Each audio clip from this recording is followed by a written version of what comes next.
So if you don't love other, you don't love yourself well. Now, if you hate yourself, are insecure, kung ikaw ay walang tingin sa sarili, walang tiwala sa sarili, you will never be able to love your neighbor properly. Kaya very tricky itong love your neighbor as yourself. The Lord asks, really love yourself and use it with others.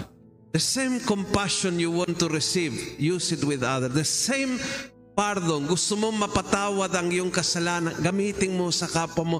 And He used it so many times. Kung anong gusto mong gawin sa'yo, gawin mo sa kanila. So many pages of the gospel ay pabalik-balik sa puntong ito.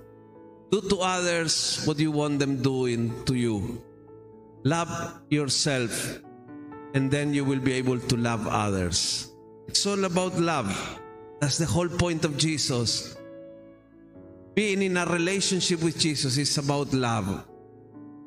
Ito ang utos, itong mahalaga sa Kanya. Hindi niya tatanungin, ikaw ay nagsimba, di nagsimba, ikaw nagrosaryo, hindi nagrosaryo. Lahat po yun ay makakatulong, pero hindi yun ang pinaka-importante. When we come face to face, He will straightforward, nagmahal ka ba? Did you love me and listen to me? Did you love yourself? Did you love your neighbor? That's the question. Humingi tayo ang biyaya na magiging mapagmahal tayo. Mapagmahal sa Diyos, mapagmahal sa kapwa. And Lord, give us the help to love ourselves so everything can fall into peace. If we are loving, we are happy people.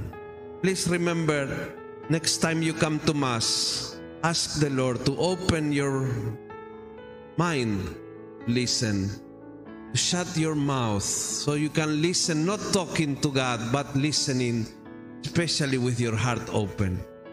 Amen.